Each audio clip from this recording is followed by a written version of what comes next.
السلام عليكم ورحمة الله وبركاته. بسم الله الرحمن الرحيم. الحمد لله رب العالمين، والصلاة والسلام على أشرف الأنبياء والمرسلين وعلى آله وصحبه أجمعين. رب اشرح لي صدري ويسر لي أمري واحلل عقدة من لساني يفقهوا قولي. سبحانك لا علم لنا إلا ما علمتنا إنك أنت العليم الحكيم. ولا حول ولا قوة إلا بالله العلي العظيم. اللهم أجنا من النار، اللهم أجنا من النار، اللهم أجنا من النار بيسر ولا تعسر. أما بعد. Alhamdulillah, rafa syukur kehadrat Allah Subhanahu wa taala. Masih lagi diberi kesempatan oleh Allah untuk sama-sama terus istiqamah dalam kuliah duha ini. Alhamdulillah juga rafa syukur kehadrat Allah Subhanahu wa taala. Masih lagi setakat ini diberi kesempatan oleh Allah dapat sama-sama kita melaksanakan sebahagian daripada tugas kita kepada Allah SWT, iaitu berpuasa di bulan Ramadan. Alhamdulillah, hari yang ke-7. Dah seminggu. Tengok anak bulan hari Ahad. Ahad sudah. Hari ini pun sudah seminggu. Cepat dia bergerak dah. Dulu bulan tengok anak bulan tu, boleh habis ke Ramadan ni. Sekarang ni dah 7. Lepas tu benar kata Nabi. Nabi kata satu daripada tanda-tanda kiamat, ya taqarrabuz zaman. Masa itu hampir. Masa itu cepat. Wa takunu sanatu kasyahri. Setahun macam sebulan. Nak cerita Nabi nak gambarkan masa cepat tu macam mana. Rasa setahun tu seperti rasa macam sebulan je bergerak dia. Padahal setahun tapi rasa macam sebulan. Ini pun dah bulan 3. Bulan 3 pun dah sampai separuh. Lepas tu Nabi kata seminggu, sebulan macam seminggu. Berasa berjalan sebulan tu rasa macam seminggu. Dah nak habis dah. Seminggu seperti satu hari. Jalan dia tu, bergerak seminggu tu seperti satu hari. Jemaat sudah, ni dah Isnin. Kalau pasal Ramadan, Selasa. Kalau Rabu. Kalau dah Khamis, Jumaat pula. Mengantuk Jumaat sudah pun ada lagi. Nak tindak pula Jumaat depan. Contoh itulah.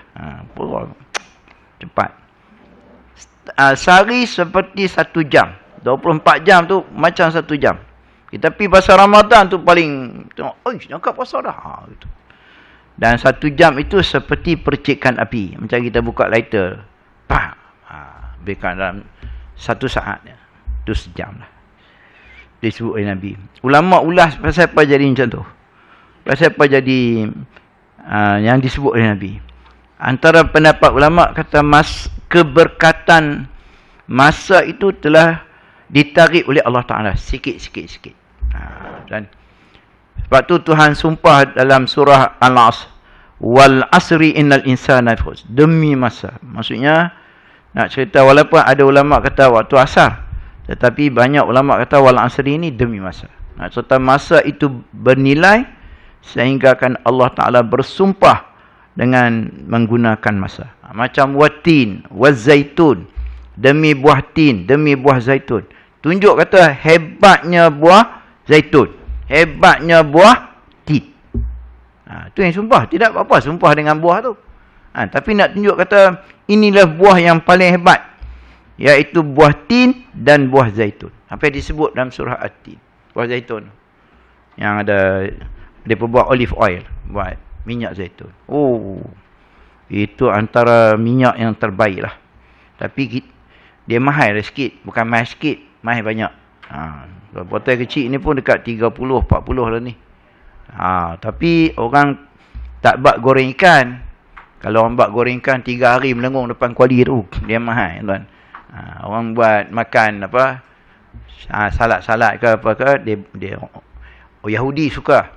Antara bangsa-bangsa dalam dunia yang minat, yang tahu kelebihan minyak zaitun ni Yahudi lah. Lepas tu dalam salad tu dia buh minyak zaitun, dalam tu dia buh minyak zaitun. Tapi mahal lah tu je lah. Hak murah ni minyak, hak murah sekali minyak cak kapak lah, itu yang murah. Itu. Tapi cerita hebat dia. Sama buah tin. Bukan buah dalam tin. Buah dalam tin potong kaki leci. Dia mana? Ni. Buah kecil. Oh, itu semua hebat. Jadi sama dengan wal asri demi masa. Tapi bila manusia, makhluk kita ni, makhluk Tuhan tak guna masa tu, Tuhan tarik sikit-sikit berkat dah. Sikit-sikit. Itu yang kita berasa cepat lah. Itulah. Tuan-tuan, gunalah peluang sama-sama kita, guna peluang yang terbesar yang Tuhan bagi bulan Ramadan ni untuk mengauk keuntungan yang besar insya-Allah. Terutama 10 takhir Ramadan yang Allah Ta'ala sembunyikan Lailatul Qadar. Dalam kata Sayyidina Ali, Allah Ta'ala sembunyikan Al-Qadar di dalam Ramadan. Jadi mana malam Al-Qadarnya? Wallahualam. Tapi berdasarkan sabda Nabi, apa yang disebut Nabi, 10 takhir. Itu saja. Tapi kita pun tak tahu. Cuma Nabi dia cakap 10 takhir. Itu yang 10 takhir kita pulung sungguh tu. 20 tu start. Sampailah habis Ramadan. Mungkin malam ni kita tahu. Benda tu sembunyi. Cuma Nabi sebut hadis tu 10 takhir. Dalam 10 takhir tu pun Nabi pun tak boleh bagi jaminan malam apa. Dia pun tak boleh bagi jaminan. Dia hanya bagi tahu apa nak cari 10 nak cari Al-Qadar 83 tahun, 1000 bulan. Apa carilah 10 takhir. Dan cari ya. Malam bila? Wallahualam. Yang kita tahu malam 7 ekor depa main meriam di Kampung Talang. Itu saya tahu. Tak nak tengok pergi. Dia bising-bising. Saya pergi. Tuan sudah lah. Mana hebat sangat. Pergi semayang di Masjid Hashimiyah. Hashimiyah tu masjid Kampung Talang lah. Belakang tu. Macam ni ya. Allah Rabbi. Tak apa. Sama-sama kita pun. Baik. Ini kita baca sikit lagi. Prinsip ataupun dasar berkenaan halal haram ni yang ketiga. Iaitu mengharamkan yang halal. Kita haramkan yang halal. Kan kita menghalalkan yang haram. Sama dengan syirik kepada Allah. Kalau Arabnya panggil tahrimul halal wa tahlilul haram qarinun asyirki billah. Mengharamkan yang halal, benda haram tapi kita kata halal. Ataupun menghalalkan yang haram. Benda tu haram, kita kata halal. Arak haram, kita kata halal. Contoh. Maka ini sama level dia dengan menyungutukan Allah SWT. Tak payah pergi tok kong sembah, tak payah. Kita sebut benda arak tu halal. Siapa kata haram? Contoh. Minum sikit tak apa. Banyak yang tak boleh. Contoh kita cakap gitu. Sama level dia macam syirik Allah Ta'ala. Na'udzubillah. Tu bukan senang cerita halal haram ni. Tetap berani nak cakap. Benda yang dah confirm haram, tak usah dah pusing kot mana pun. Ada orang pusing sikit tak apa. Boleh minum. Mana betul tu. Sampai nak bagi kebenaran berubat pun tak boleh. Kita tengok kat depan nantilah. Dia banyak depan ni insyaAllah. Panjang umur. Nak berubat minum sikit pun Nabi tak bagi. Arak ni. Takat sapu di luar ni, bolehlah gagah. Tu daripada pergi Batu Gajah kan. Apa, sincere. Ni, patah apa. Dia sapu arak lah. Sapu arak, betul dia. Ada satu cikgu pencen lah. Ada sakit belakang. Dia pergi Mekah. Sampai kat Mekah jadi belakang sakit. Tak boleh, bukan tak boleh jalan kat Mekah tu. Boleh jalan tapi kena tolak dengan kursi roda. Baru boleh jalan. Balik dia pergi Batu Gajah. Dia tampai macam koyok. Tapi besar lah. Tangan. Dua belakang. Pergi arak lah. Samsu. Tapi dia kata lega lah. Adalah barangkali bahan-bahan lain kot. Kan? Apa herba-herba lain sekali campur lah. Dia mana dah jampi macam kita. Patah kita jampi. Dah. Tapi dia kata lega lah. Dah ni boleh jalan elok lah. Tak boleh. Kena buka lah. Dia pun buka lah. Dia cerita. Habis tu dia buka. Nak semayang, buka, cuci. Lepas tu dia tampil balik lah. Dia arak tak boleh bawa. Dia arak ni.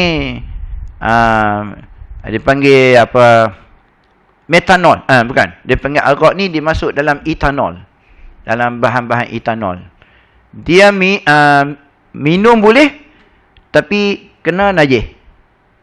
Itu bagi etanol. Bahan yang di dalam proses pentampaian dan buah-buah yang manis-manis ni, ditapaikan dia, maka ada campur bahan-bahan dia, maka jadi mabuk lah. Tapi kena baju, kena cuci. Tapi minum boleh. Itu etanol. Kalau metanol, spirit ni yang ada dekat pen ni, kita tulis kan, itu dia sejuk, kita pegang. Ni metanol. Yang ni kalau kena tangan, baju, boleh sembahyang. Tapi kalau kita minum spirit tu, tukar alamat. Kau tukar alamat. Sama. Mabuk ke tak boleh. Sikit tak mabuk lah. Kalau kita pegang kaedah tu kan. Minum sikit tak apa. Jangan mabuk ya. Sikit. Tapi sebotol. Contoh itu. Tak boleh. Sikit ke apa tak boleh.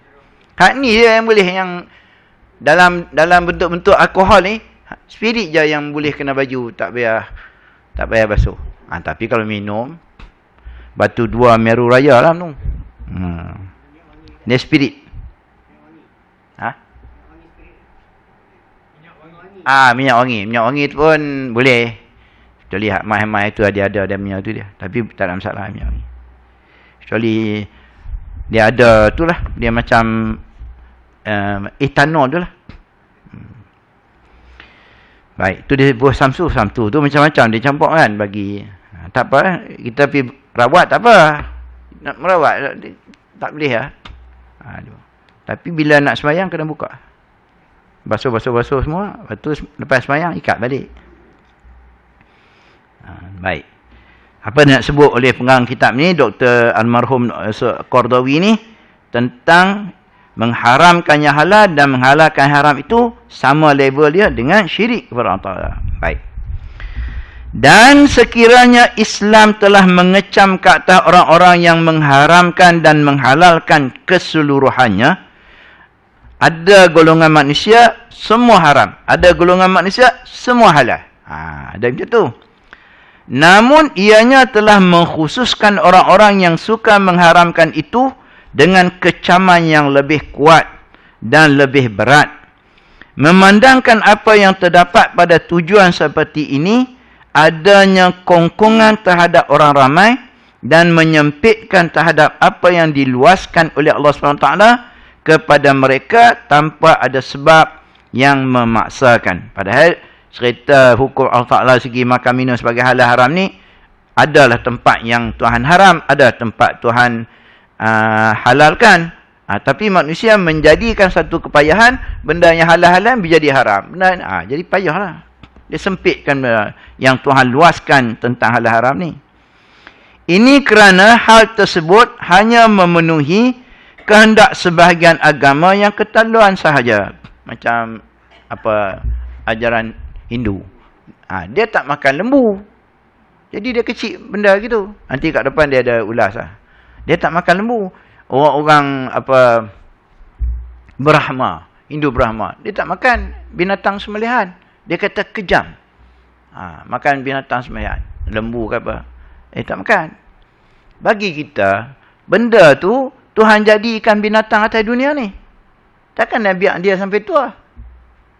Sebab tu kita, lepas tu nak makan, dari segi kajian barat, sembelih orang Islam ni adalah lebih hebat daripada mereka pakai yang orang putih macam tu. Pakai tembok apa entah. Sembelih ni lebih baik dan dagingnya lebih terbaik. Dekat depan dia sebut. Lagi fresh sembelih dengan orang barat yang jenis ketuk kepala, waktu dia potong. Lagi hebat sembelihan orang Islam. Tu yang bila korban hilang paha, hilang apa. Kerana situ setengah tempat. Cari air. Pasal apa lembu ni tinggal kaki dia tinggal 3 je, 1 tak ada air. Jauh balik itu. Pasal daging dia tu, orang tu tengok merah cantik je. Itu kehebatan sembelih. Dah ambil dah kupon tu, ambil lagi 16 dengan bagilah lebih dulu. Ni penyakit orang kita bila buat korban. Jenuh. Lantik AJK nak jaga ni supaya tak hilang ni korban. Payah betul. Dia cerita ambil buat balik ni. Adalah orang tanya, kau ni boleh tak ambil bawa balik, kan malam Jumaat baca Yasin, kan kadang-kadang ada orang sponsor. Dia bawa bihun sampai, tengok kapasiti jemaah lah. Kadang dia bawa sampai 50 kan. Baca Yasin untuk jamu orang baca Yasin. Tapi kadang-kadang hak 50 mari tu bukan dapat semua. Pasal ada yang ambil sampai 5-3. Macam mana dia tanya? Yang ni pun memang ada pun, tapi saya tak tahu lah di sini. Kali tak ada kot. Dia bawa benda tu, orang sponsor 100 polistiren tu. Tapi hak dapat berapa orangnya? Ada setengah manusia, dia tak semayang sunat Ba'diyah Isyak. Habis je, dia turun sampai 5 bawa balik. Yang semayang Ba'diyah ni turun putih mata. Tak ada apa. Ni 5, dia ni 3, dia ni 4. Dia tak boleh ambil gitu. Haram ambil macam tu. Pasal itu bukan hak dia seorang. Tu ramai lagi dalam masjid tu yang tak dapat. Ambil dulu satu untuk kita. Dia kata ambil 5 ni pasal anak di rumah, isteri apa. Mana boleh gitu. Kalau macam tu ramai orang, cucu saya ada di taman ni habis dekat beratus yang ambil. Tak boleh. Dia ambil satu pesan, ambil satu je. Lepas tu kalau dia dendak lagi, dia tunggu. Orang lain pakai ambil habis, ada lagi. Baru ambil. Dah ada lagi, tak ada orang dah. Tapi dia kena tunggu tak ada orang. Dia dengan siap je dah. Nak tunggu tutup masjid. Tak ada balance, baki tak ada dah. Tak ada. Kalau ada lagi daripada membazir, dia bawa balik. Itu je. Tapi daripada awal-awal ambil bawa balik lagi, tak boleh. Kerana orang lain tak dapat. Macam tu. Tu yang ada berlaku. Jadi semayang sunat Ba'diyah ni turun-turun. Dia pun mula tak semayang Ba'diyah. Ambil nasi dulu baru semayang Ba'diyah. Faham tak? Itu. Jadi semayang sunat Ba'diyah tu pun habis dah bihun. Sama juga buka puasa. Jadi ada setengah-setengah tempat tu dia buka puasa, makan kuih dulu. Ada setengah. Lepas tu baru semayang. Jadi, lepas tu baru makan nasi. Persoalan dia, hak tak buat Ba'diyah ni. Jadi mereka turun, hak buat Ba'diyah ni turun-turun. Innalillah, ada lah baki-baki, bukan tak ada. Dia pun esok lusa tak Ba'diyah juga pun. Ni kau tidak habis. Ada hak selamat sikit, hak jenis azan dia, makan nasi terus. Habis. Lepas tu selesai, semayang. Otak tak fikir lah. Nasi habis ke tak ada. Sama terawih. Kadang-kadang lepas terawih tu adalah orang sponsor kan. Dia buat morek, dia buat buka puasa, dia buat sekali dengan lepas terawih. Dia tarik lah berapa banyak lah, kuih beratus-ratus. Kuih beratus, semayang berapa orang ya. Tapi boleh habis kuih beratus. Jadi yang dia tak semayang witir, habisnya dia keluar. Hak semayang witir ni keluar, dia tarik tinggi tu habis. Nonton bayang siapa minum setinggi tu.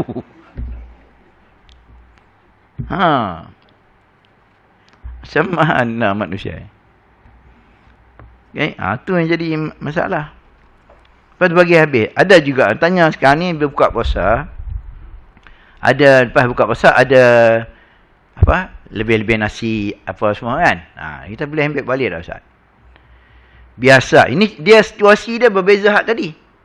Yang ni dia dah buka puasa, ada baki orang tak ambil, dia ambil bawa balik daripada ni. Caterer tu pun kadang-kadang bawa balik. Dia malas nak cuci. Bukan nak simpan, nak bagi ke tuan dia balik. Tuan pun tak mau. Kena banyak tak habis, berapa hari nak simpan, basi. Ambil bawa balik. Tu yang ambil balik. Tak apa yang tu. Dah makan semua. Ini belum buka puasa lagi, hilang dah sepinggan kurma kambing. Dia buat dalam Tupperware. Itu ya. Bagi makan dulu. Selesai makan ada baki, ambil. Contohnya, satu hidang tu ada 4 ketui ayam dia kan. Ada 4 ketui. Seorang je makan ayam. Yang lain tu makan nasi kosong. Punya tawaduknya. Jadi ada tinggal 3 ketui lagi. Habis dah pakat balik, ada 3 ketui. Kita ambil lah. Boleh lah, pasal dia buka puasa semua. Gitu. Ni belum buka puasa lagi. Kering dah kuah. Contoh gitu. Dia, itu masalah dia. Nak kata macam mana? Tak habis. Ya. Amti, tu yang dia suruh buat balik. Tak boleh. Kena buka dulu. Bagi hidang dulu, tak habis, baru kita buat balik.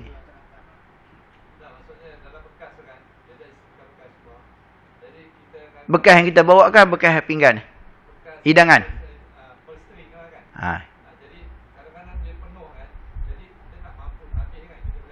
Itu kita punya. Tak apa. Tak apa, kita tak habis pasal kita pun bukan kuat sangat makan.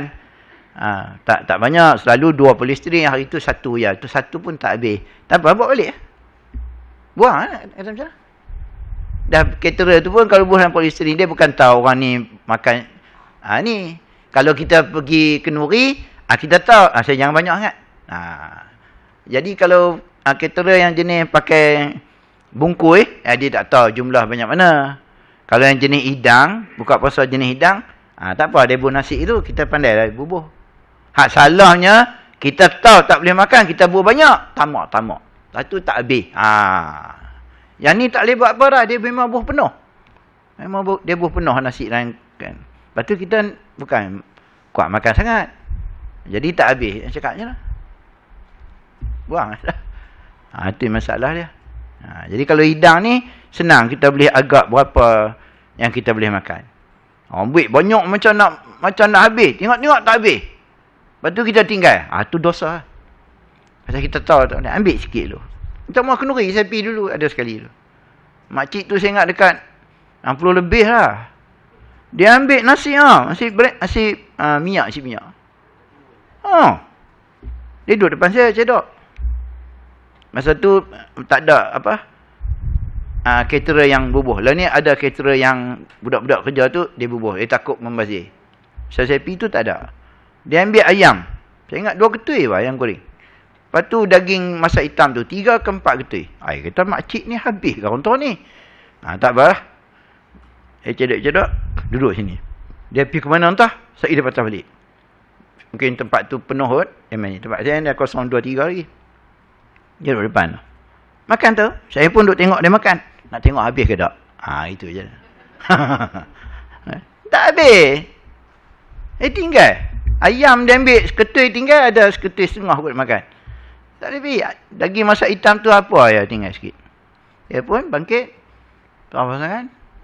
Budak caterer hak kerja tu mari. Ini siapa punya? Kita tak tahu. Tadi ada makcik tu makan. Rasa dia tak habis kot. Dia belah. Golek kepala budak tu lah. Banyak ambil ya dulu. Kan ambil sikit dulu. Sagi rasa nak ni kita tambah. Tuan rumah tak tengok, dia sibuk depan. Walaupun kita salam RM1 tak apa. Ambil pinggan lain lah, jangan pinggan tu, ambil pinggan lain. Macam baru sampai. Gitu. Yang salah kita ambil tak habis. Gitu. Kalau yang baki dia bubuh kita tak boleh cakap apa lah. Kecuali kalau kita ni bagi kawan boleh habis. Aku pun tak habis, dia pun tak habis. Aku pun nak bagi ke orang juga. Itu lain lah. Itu jenis pakai beridang ni senang kalau buka puasa lah. Okey, itu benda-benda yang nampak macam remeh tapi sebenarnya dia besar. Dia boleh jadi haram. Itu yang dia bawa balik. Sampai 5. Lepas tu simpan tiap air. Nak makan 2-3 hari. Mana sedap dah. Tak boleh. Duduk 2 orang. Suami isteri. 5 bungkus bawa balik contoh. Boleh makan lah. Tapi tamak tu bawa balik. Tapi simpan tiap air. Esok, malam, pagi esok. Perangat gitu. Jadi tak kualiti lah benda tu. Tapi tak mau ambil beras dalam perut dia. Dia tak tahu hukum dia. Itu. Itu cerita apa keadaan manusia. Jadi lembu yang Allah Ta'ala bagi kat kita tak makan. Buat apa? Dia bukan tak ada manfaat. Dia bukan ada satu, dia perhiasan dunia. Makan lah. Yang Tuhan halal. Dia pun tak makan India ni. Walaupun dia tak makan tapi dia jual Tuhan dia sini dah. Dia jual Tuhan dia. 5,000 tuan. Tuhan juga. Orang kita buat korban cari dia. Jual. Kalau boleh tiap-tiap bulan nak suruh orang Islam buat korban. beli lembu dia. Di India tu memang sampai Bonggol itu sampai memang tua lembu tu. Dia tak makan. Buat apa macam tu? Tu Yusuf Qaradawi kata buat apa jadi masalah. Benda tu mudah saja. Jangan keterlaluan. Sedangkan Rasul SAW pernah membentera sifat keterlaluan dan kekerasan dengan segala macam senjata serta mencela orang-orang yang keterlaluan itu dan memberitahu mereka dengan sanaknya. Keterlaluan ni ekstrim lah. Kita sebut ini ekstrim kan. Jangan ekstrim sangat. Kalau beribadat tu, tak ni. Pasal nanti dia tak tahan lama. Jangan ekstrim sangat. Jangan keterlaluan. Nabi pernah sebut, Nabi kata, ala halakal mutata'iun. Halakal mutatti'una. Ala halaka mutatti'una. 3 kali Nabi sebut. Ketahuilah binasa mereka yang melampau. Mutatti'una. Yang melampau. Mutatti'una. Yang melampau. Ketahuilah binasa orang yang melampau. Ketahuilah binasa mereka yang melampau. Jangan terlalu ekstrim sangat. Kemudian baginda SAW mengisytiharkan tentang sifat kesederhanaan. Kalau kita sebut wasatiyah lah. Persengaan ni. Sifat wasatiyah. Wusta. Wusta ni pertengahan. Dalam perutusannya dengan sabdanya, bu'istu bil hanifiyyati as-samhah. Aku diutuskan dengan membawa suatu agama yang fitrah, yang penuh toleransi. Samhah. Samhah ni tasamuh. Toleransi. Bertolak ansur. Macam tu. Maksudnya, hang tak boleh sembahyang berdiri, boleh sembahyang duduk. Itu toleransi ya. Itu tasamuh Islam ni. Sebab tu Nabi sebut dalam hadis Arba'in tu, hadis nombor berapa? Nabi kata, "Wama amartukum, apa yang aku perintahkan, fa'tum mastata'tum." Fa'tu bihi mastata'tum. Hendaklah kamu tunaikan kemampuan kamu. Tapi larangan, Nabi kata, "Manahaitukum fashtanibuhu." Apa yang aku larang, kamu mesti patuh. Dia tak ada sebut larangan tu mastata'tum. Hendaklah kamu tinggal larangan, ikut mampu. Tak. Nabi kata, yang aku larang, kamu mesti tinggal. Total tinggal. Yang aku perintah, buat mastata'tum. Mengikut kemampuan. Itu. Sebab tu, di situ Nabi sambung. Maksudnya, kalau tak boleh berdiri, semayang, boleh duduk. Dah keluar macam-macam video pula.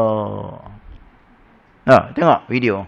Semayang atas kursi ni. Allah. Mari satu ustazah mana tah? Tengok. Lepas hantar dia. Dah kata tak sah pula. Jadi orang atas semayang atas kursi ni runsin. Dah angkat kursi, hempuk. Tak semayang lah. Senang. Allah Rabbi. Dia pasal semayang ni, semayang atas kursi ni, dia tak ada zaman Nabi. Jadi dia tak ada kaedah kita nak buat macam mana. Jadi dia ni kata macam ni, dia ni kata macam ni, dia ni kata macam ni. Orang ni kata macam ni, orang ni kata macam ni. Jadi, apa ni ada satu pakcik saya pergi kuliah maghrib tu. Dia kata macam mana Ustaz, dia tengok ada tu video dia.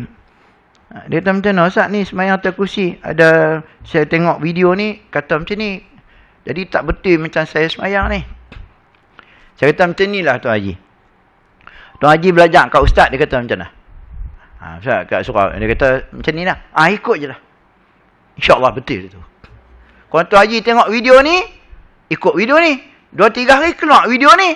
Lah mati gitu. Semayang tak belah mana. Itu. Ikutlah Ustaz tu cakap apa, betul tu. Ya. Pasti dia tak ada. Macam hal lain tu dia ada garis panduan. Nabi tunjuk macam mana. Yang ni tak ada. So kita buat lah. Jadi tu yang bila ustazah tu keluar video. Kan, tengok video ustazah tu kata tak sah apa semua. Banyak hal kena duduk. Banyak hantar WhatsApp macam mana Ustaz ni. Kami semayang atas kursi.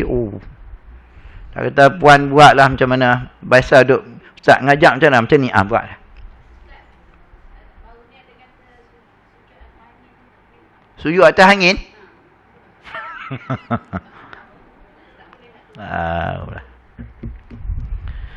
Atas angin ke atas kapal ke apa ke. Kita ni ya, mudah. Macam mana yang dia ngajak ustaz kita ngajak itu. Tenang. Kita nak turun terjun, turun bawah. Lepas tu kita nak bangkit naik pula duduk atas kursi. Tuan tengok tak video yang budak tu tarik kursi? Ada budak nakal bangkit duduk terlentang. Bainun dekat 2 bulan patah pinggang tuan-tuan. Jadi kita hanya mampu kalau kita turun ada yang jenis badan kecil tak apa. Kena badan besar dia nak bangkit. Nak bangkit naik daripada sujud, naik duduk atas kursi. Betul? Itu maksud dia. Boleh duduk, boleh buat. Badan kecil tak apa dah sujud. Lepas tu bangkit naik duduk atas kursi. Saya tahulah kaedah buat tu. Rabbil fili warham ni, lepas tu sujud pula turun. Lepas tu bangkit naik duduk atas kursi. Betul? Itu dia bercakap. Dia tak sah dia kata gitu. Badan kecil tak apa lah. Kena tak lakat. Jadi buatlah yang termampu kita. Dia sama je. Memanglah dia rokok tu dia sama macam sujud. Tapi pasal rokok tu memang macam ni. Satgi bila dia semayang, dia duduk. Memang. Memanglah rendah. Nak rendah tangan mana lagi dah. Kena perut besar, tak boleh rendah dah. Jadi buatlah mana. Ada yang kata tangan ni nak kena lantai. Jadi dekat berpuluh kaedah. Tanya orang semayang atas kursi, pening aku. Buat yang mana dah. Allah Ta'ala bagi mudah mastata'tum. Dengan mampuan macam mana. Ada yang semayang duduk, dia buh papar rehal depan tu, yang rehal diri tu. Dia nak sujud juga atas rehal tu. Dia nak sujud ke lantai tak boleh. Dia sujud atas rehal tu. Macam. Buatlah. Macam mana yang kita belajar kat ustaz kita tu.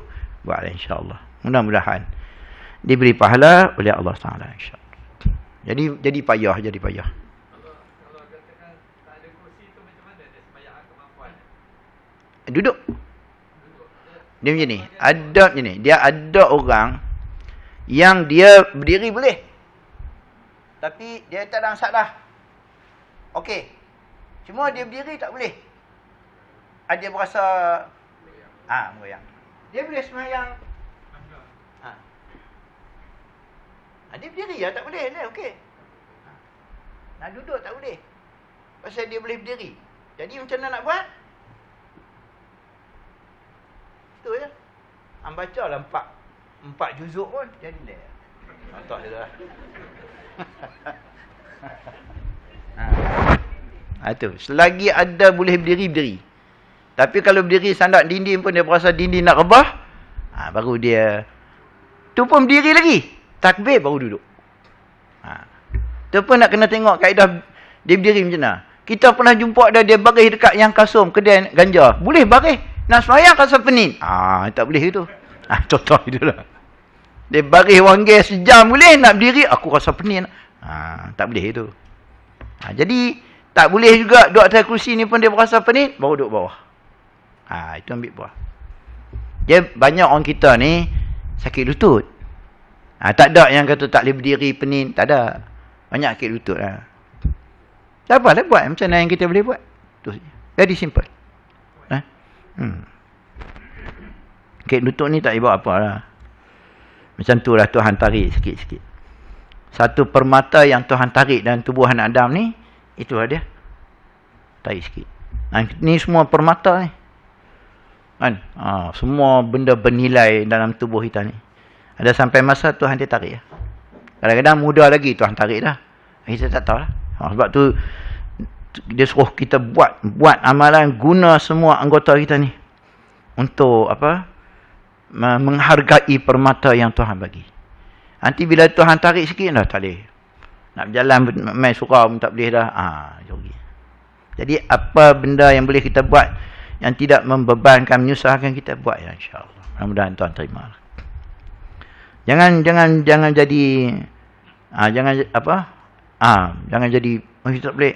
Tu yang kalau tuan-tuan pergi umrah, haji ke apa, pakaian slipper yang dipakai oleh orang lelaki dalam ihram, dulu kena buka semua jari. Tapi ni boleh dah tutup 3 jari. Slipper yang tutup 3 jari. Boleh buka 2. Tapi syarat kena buka. Tumit memang kena buka. Jari ya dulu kena buka semua. Tapi muzakarah baru ni dulu boleh tutup 3 jari. Kalau kita beli slipper yang tutup macam ni, boleh. Dulu tak boleh. Dulu kena buka 5. Tapi apa benar percaya kat dah, hari mudah. Sama tawaf. Masa tawaf tu, kalau ikut Syafi'i tak boleh, sentuh je batal. Kalau ikut Imam Syafi'i. Dah susah Susah bukan apa? Pasal kita orang lelaki, kalau nak buat umrah, sunnah pakai itibak. Kalau tak itibak pun kaki kita terbuka. Di tempat tawaf tu bukan ada dia asing lagi perempuan. Campak semua. Jadi jenuh lah ada sentuh ke apa. Jadi payah. Tapi nak mudah dia ada di kalangan ulama yang ikut Syafi'i ni, dia ada satu pandangan yang marjuh, pandangan yang rajih Imam Syafi'i. Tapi ada pandangan kata tak apa. Dalam keadaan macam ni, keadaan musyaqqah, haraj, halangan, boleh, tapi dengan syarat tanpa syahwat. Senang ambil uduk macam biasa, tapi ya tawaf. Jadi kalau perempuan mana sentuh kita pun tak apa. Mana lelaki kena muka kita, tak apa. Perempuan dia senang. Tangan dia boleh masuk dalam jubah. Dia muka je lah. Mana atau ada lelaki Bangla mana tak buat tahu. Sepak muka contoh lah. Tak apa, terus je. Tapi syarat dia tadi ya. Tanpa syahwat. Itu kelonggaran yang diberikan bagi orang yang tahu. Bukan masa nak tawaf ya. Keluar daripada maktab ataupun hotel tu, terus tu pun contohnya ada, yalah kita nak pergi tawaf, ada perempuan mana laju depa ramai, dia langgar kita, tak apa, terus. Ataupun disebut juga dalam tu di Madinah pun boleh. Dia bagi kelonggaran pasal payah dia. Tapi situ sajalah. Balik sini batal lah. Itu saja. Dia bagi masa situ. Itu syarat dia tanpa syahwat. Itu hanya sentuhan saja. Tapi kalau kentut tetap batal. Nanti dia kentut berat-berat, tak apa, boleh. Ada tak boleh. Dia bagi hak tu ya. Pasal kepayahan tu. Payah dia nak tawaf dalam keadaan macam tu. Alhamdulillah. Jadi senang. Kalau tidak dulu nak cerita pula ambil uduk mazhab Maliki. Allah. Padahal sama ya uduk ni. Mana ada beza? Mana ada apa Imam Maliki kata tak payah sapu kepala lutut. Sama aja. Cuma beza dia kena buat satu robong. Tu saja. Kita pun kadang duk buat gitu juga. Syafi'i pun suka kalau buat satu robong ni. Tapi bila Syafi'i yang kata sikit pun boleh, tu yang kita bubuh. Ambil. Tapi kalau kita nak basah kepala, lagi baik. Syafi'i lagi suka basah. Yang Maliki buat. Tapi orang kita tak buat lagi tu. Habislah remoh dia nak pergi makan kenduri. Dan boleh sikit. Dia tak ada ayak ujung kunci.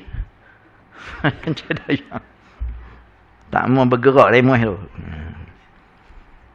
Jadi Allah Ta'ala utuhkan, Nabi kata, aku dibangkitkan dengan agama Hanifiyah As-Samhah yang banyak toleransi, banyak dia punya tolak ansur dia ikut kemampuan kamu. Tu yang dari ayat Quran, walillahi 'alan nasi hujjal baiti man istata'a sabila. Ayat kamu buat haji, man istata'a ila sabila, mengikut kemampuan kamu. Mampu tu diulas ulama macam mana. Ada orang sampai tak pergi. Nak pergi macam mana? Tak cukup. Kan? Duit cukup. Kadang cukup lah. Tapi di offer yang mahal lah. Kan? Kena yang 34,000. Dia 11,000 ya dah. Nak pergi dengan rumah 22,000. Offer 36,000. Berapa? Tak tolak. Kadang sakit. Pergi buat cek, tak boleh. Kan? Lah ni dia ketat sikit lah. Jadi panggil tapi kena pergi buat medical check up. Cek gula, itu yang penting dia cek gula. Cek tu dia. Menyacak gula. 12 gula bacaannya. Pakcik kena turun dulu. Lepas tu baru main cek lain. Bagi 2 minggu. Dia suruh dia turun kan. Cek lepas 2 minggu. Naik sampai 20. Teruk macam ni. Gitu. Gitu. Pasal dia tak mau risiko. Sampai sana nanti. Ada yang sangkut. ECG pun ada. Dia cek jantung. Lari, berjalan. Ada yang lepas. Ada yang sangkut. Sangkut tak apa. Kenapa turunkan gula tu? Ngurangkan ngetir itu je lah. Baik. Dia amat teguh dalam akidah dan tauhidnya. Bersifat dia ni Nabi lah. Sallallahu alaihi wasallam. Bersifat toleransi. Tolak ansur. Dalam amal dan undang-undang. Okay. Lawan dari kedua-duanya ini ialah syirik. Dan kedua-dua inilah yang disebut oleh Nabi SAW yang pada apa yang diriwayatkan daripada Tuhannya yang maha mulia lagi maha tinggi dalam hadis Qudsi. Hadis Qudsi ini ilham daripada Allah, Nabi bercakap. Nabi yang bercakap, itu panggil hadis Qudsi. Kalau hadis Nabawi, dia bercakap. Nabi, dia hadis 3, sama ada dia bercakap, dia buat ataupun dia diam. Nabi kata, sallu kama ra'aitumuni usalli. Semayanglah kamu macam mana aku semayang. Itu dari segi perbuatan. Nabi buat, sahabat ikut. Lepas tu sahabat riwayat sampai hari ini. Macam tu. Ada ketika Nabi dia bercakap. Itu hadis Nabawi panggil. Hadis Qudsi ni Tuhan ilham kat dia. Besok dia bercakap. Dia ada sebut. Kalau dalam hadis Qudsi tu firman Allah Ta'ala.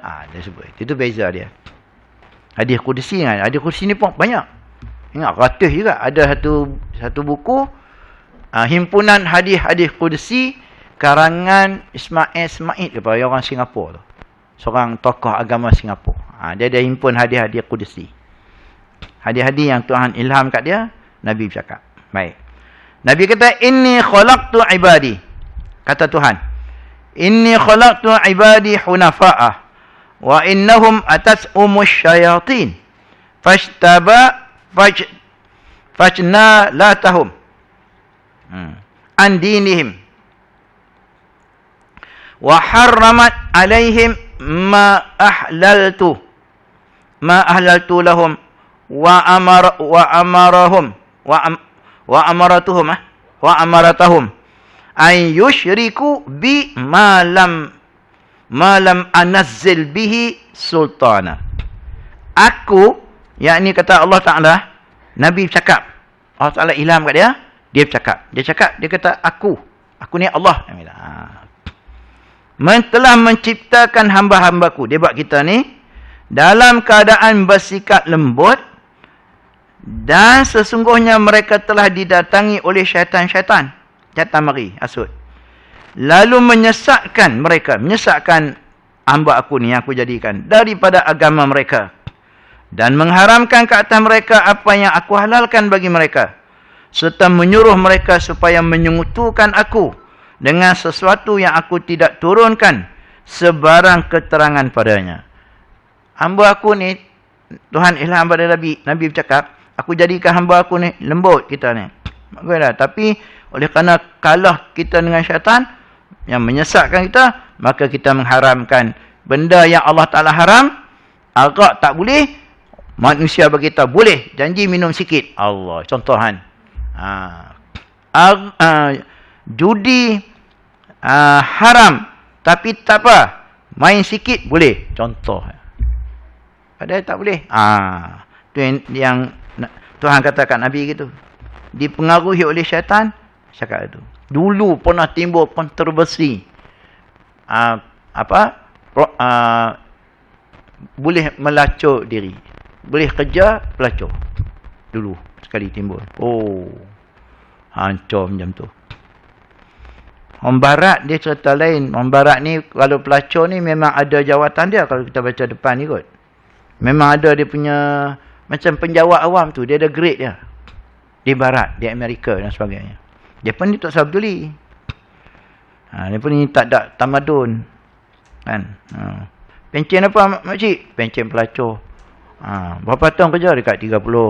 Dapatlah 48. Jadilah grade 48. Itu. Kita tak boleh. Banyak pasal kalau tak ada kerja pun tak boleh. darurat, kerja tak ada, nak jadi pelacur. Tak boleh. Benda tu tak boleh. Melambak je. Pergi kedai basuh pinggan pun boleh. Banyak dia nak pakai. Tapi tak boleh. Itu benda yang kita kena. Ini yang jadi masalah dia. Nak kata benda haram tu ni darurat, tak boleh. Melainkan masuk hutan betul. Masuk hutan tu pun, kata Dr. Abdul Karim Zaidan. Dia kata kalau sesak dalam hutan, jumpa arak, tak boleh minum.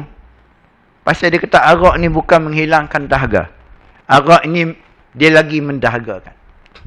Hak babi tu serta lain lah. Itu makan. Ni kita jumpa minuman. Tak ada makanan, minum tak ada, tapi kita jumpa satu peti arak. Kasbut contohnya. Kita dah lapar sangat dah ni. Binatang tak jumpa apa, makanan apa tak ada. Jadi arak ada. Kalau ikutnya, kalau kita jumpa satu tong air mineral, lega dah kan. Tapi arak tak boleh. Pasal arak tidak dikira sebagai menghilangkan kehausan. Dia datangkan haus lagi.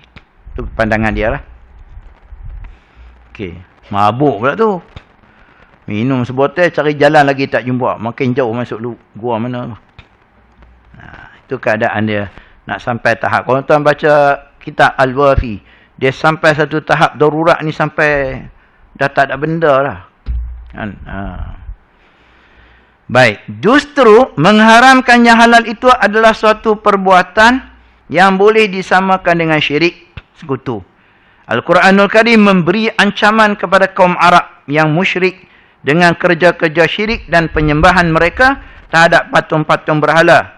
Dan juga terhadap pengharaman ke atas diri mereka dari pelbagai bentuk larangan, bentuk barangan yang baik dari jenis tanaman dan binatang ternakan. Dia haramkan binatang ni tak boleh, binatang ni tak boleh, unta kan. Ni tak boleh unta, ni tak boleh unta, hak mengandung ni tak boleh. Dia haramkan itu. Padahal benda tu semua boleh makan. Cuma kategori ni, unta ni umur 2 tahun, unta ni umur setahun. Dia tak bagi makan. Siapa suruh gitu? Sedangkan Allah SWT tidak pernah mengizinkan mereka berbuat begitu. Tanaman-tanaman ada yang ni tak boleh makan, kita makan habis. Kecuali rumput dah tak boleh makan. Rumput lalang. Kalau boleh buat ulam tu. Hari ni buka puasa, ulam apa kapia? Ulam rumput. Contoh kan. Tapi pasal tak boleh. Boleh habis. Melengung lembu. Manusia ni rumput, boleh makan hak aku punya. Bagi kat dia. Bagi kat binatang makan. Allah Ta'ala bagi itu. Adil. Kita makan hak ni, dia makan hak tu. Macam tu lah. Kita semua nak sapu, lembu kata takkan hampa sapu semua. Habis pucuk hampa makan. Dalam perkara yang lain, mereka telah mengharamkan ke atas diri mereka binatang bahirah. Yang tidak akan perjelaskan lebih. Bahirah ni, anak unta yang dipotong telinganya, yang dibiarkan duduk dengan ibunya. Itu bahirah. Istilah dia. Padahal anak unta boleh makan unta. Tapi bila duduk dengan maknya, tak boleh makan. Aduh. Dan mengharamkan saibah. Ya, istilah dia tu. Saibah ni unta betina yang dibiarkan bebas bersendirian, boleh berjalan ke mana saja tanpa diganggu oleh siapa pun. Istilah dia, unta yang berjalan melewat ni, tak boleh makan. Ni saibah ni tak boleh. Dia namakan, ni saibah ni. Padahal unta semua. Dan mengharamkan wasilah, iaitu kambing betina yang beranak 7. Dan setiap kali beranak dengan 2 ekor anak betina. Jenuh nak cari. Nak pergi tengok. Nak tengok anak. Ini beranak dah. 7 kali beranak. Tak boleh makan kambing ni. Apa? Dia beranak apa kali pun makannya. Boleh. Dan apabila ianya beranak kali ke-8 dengan anak jantan, disembelihnya untuk berhala. Dan sekiranya ia beranak seekor jantan dan seekor betina, dibiarkan kerana mereka mengatakan bahawa anak betinanya menemani anak jantan. Itu pahaman musyrik dulu. Pahaman orang jahiliah dulu. Kita tak ada kambing apa pun, jalan. Boleh. Kambing yang kena langgar. Tapi ada lagi dia punya, macam saya sebut tu lah. Ada lagi hayah mustaqirah. Bergedik-gedik lagi. Sembelih. Boleh makan insyaAllah. Tapi dah mati habis lah. Kena langgar-langgar tu keras. Pegang keras tak boleh lah. Tu dia jadi bangkai. Ini dia ada lagi hidup dia. Hayah mustaqirah tu masih ada. ayam makan apa padi ke dedak, setekek, kita tengok, oi, nak mati boleh lagi sembelih. Kalau kita biar dia mati jadi bangkai, tak boleh makan. Tapi kita tengok, boleh lah, ni mati ni, setekek, kita pun sembelih, boleh. Harimau terkam kambing kita contoh, dia pegang belakang tu. Lepas tu kita mai tengok halau harimau, lari harimau. Kambing tu ada hidup lagi. Boleh, daripada dia mati kita sembelih dia, boleh. Ternyata punya mudah Allah Taala bagi. Yang apa kata ni tak boleh, ni tak boleh, ni tak boleh, nak jadi apa? Itu orang jahiliah lu. Lepas tu Islam, Nabi kata dibangkitkan aku ni dengan agama yang samah, yang toleransi, tak ada masalah. Hak yang haram-haram lah, itu tak cakap apa lah. Kau dah mati, takkan toleransi lagi, laratkan makan bangkai. Tak boleh. Ikan-ikan temenung yang tak buang perut, besar 2 jari, tak boleh. Tapi kalau dia kosong saja, ikan temenung kosong saja, dah sampai ke kita ni, beli di pasar malam, dah mati. Tak apalah. Binatang walaupun bangkai, tapi dikecualikan Nabi, ikan dan belalang. Boleh makan. Ni hak tak boleh orang duk bising tak boleh makan ni pasal dia lengat ikan tu dengan taik-taik dia sekali. Tu yang tak boleh makan. Tapi hak jenis ikan besar daripada 2 jari. Ikan temenung kan dia besar. Dia lengat, dia rebus dengan taik-taik dia sekali. Tu tak boleh lah. Itu tak boleh toleransi. Dah masuk taik dalam tu boleh. Boleh makan. Kita beli ikan temenung, tak usah bang taik, masak gulai, masukkan gulai. Mau makan. Macam tu je. Melainkan ikan, dikecualikan pula ikan yang kecil daripada 2 jari. Ikan bilik, ikan apa nama yang buat ikan masin yang ikan bulu, ikan bak kecil. Yang ni boleh. Pasal dia kecil. Udah orang Melayu pergi buang pula. Buang. Daripada tak pakai cerimata, pakai cerimata, buang perut ikan. Balas je. Boleh dengan kepala-kepala ikan bilis. Jalan. Hak tu pula. Dia makan pula atas buang perut. Pening tuan. Aku tak mengaji ni. Hak yang tak buang perut. Yang besar pada 2 jari. Hak tu dia makan. Yang ikan bilis yang Nabi bagi makan tak perut kecil benda kan. Dia buang perut. Tu. Ikan bilis tu kalau hidup. Teruk hidup ni. Contoh itu lah. Aku kecil. Buang perut. Ada hak besar ni. Itu kalau dia rebus dengan perut-perut. Kalau dia buang perut dulu, semua, dia rebus, dia buat bahan masin apa semua, tak apa yang tu. Tu orang Melayu ada buat. Banyak orang Melayu buat, orang kita buat dah. Tak payah beli bangsa dia punya. Orang Melayu buat. Tapi cuma kita nak faham orang Melayu tu faham tak? Dia faham tak masa dia buat tu, dia kena buang perut dulu. Kalau dia faham, senang lah. Kita takut dia tak apa faham. Dia ingat lepas rebus baru buang perut. Itu saja. Tapi kita harapkan, dia pasal tani banyak. Pasal tani stadium. Ikan rebus, buang perut. Tapi saya pun tak tanya yang jual tu. Kita tak tanyalah, jadi kita beli je lah. Jadi kalau kita tanya nanti, buang perut ni bila? Masa sebelum rebus ke? Dia tanya tu. Kita takut buang perut ni lepas rebus dia buang.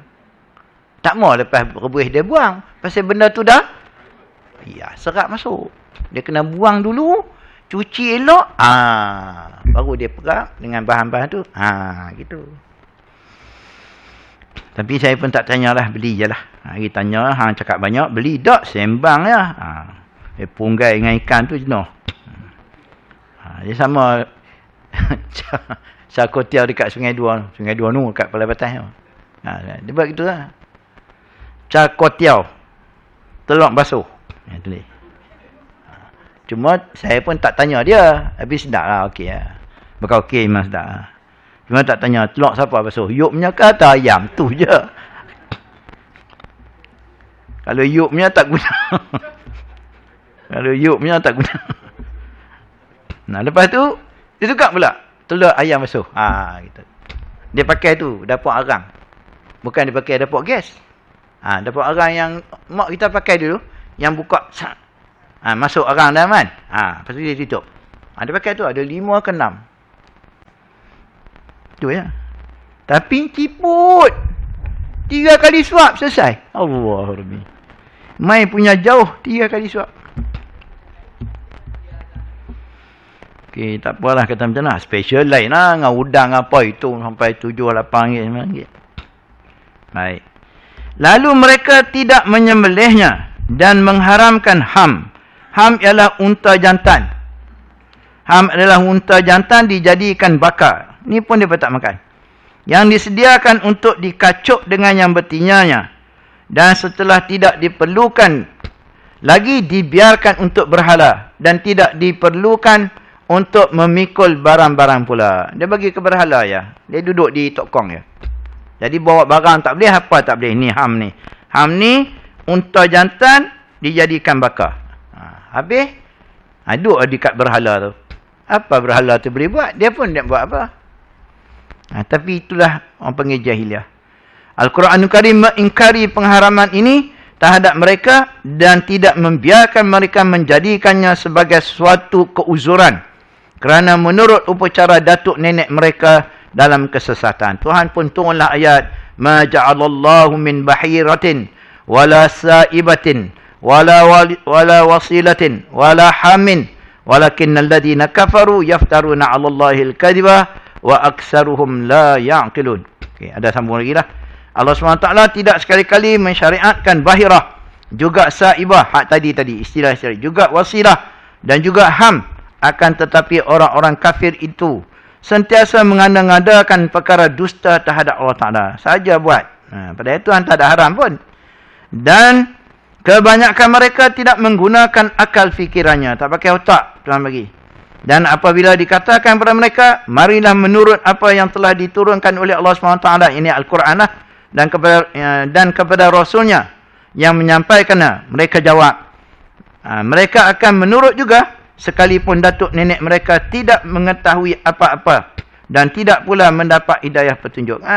Macam mana ikut ni Rasul? Kami takkan ikut lah, walaupun kami tetap dengan agama tok nenek kami. Walaupun tok nenek kami sesat, kami tetap pegang. Tu dia. Right? Itu jangan jadi macam tu. Tak betul ya kita terpaksa. Tak boleh ikut dah benda tu. Tak betul, tak boleh ikut. Tak betul kita ikut juga. Tak apa, kami tak boleh tinggal dah. Ni tok nenek kami. Tak betul, tak boleh. Tak boleh ikut. Kemudian dalam ayat yang lain pula, lebih kurangnya sama niyata azwaj min da'nis nain. Sama ya. Binatang-binatang ternak ini 8 ekor, 4 pasangan dari kami. Ini binatang-binatang yang diharamkan oleh puak musyrikin dan Allah Ta'ala jawab. Disebut surah Al-An'am. Sama juga surah Al-A'raf. Kan? Surah sebut qul ma hazinatullah. Ketahuilah, katakanlah hai Muhammad, siapakah yang berani mengharamkan perhiasan. Sama juga Tuhan sebut dalam surah Al-A'raf. Qul innama harrama rabbiyal fawahisha ma zahara minha wa batan. Sesungguhnya Tuhanku hanya mengharamkan perbuatan sebagainya lah. Semua ini cerita bagaimana Allah Ta'ala jawab balik tentang perkara-perkara yang diharamkan oleh puak-puak musyrikin atau siapa-siapa saja. Tentang perkara yang Tuhan halal diharamkan. Right. InsyaAllah sambung lagi dengan kaedah yang lain pula. Wallahu a'lam.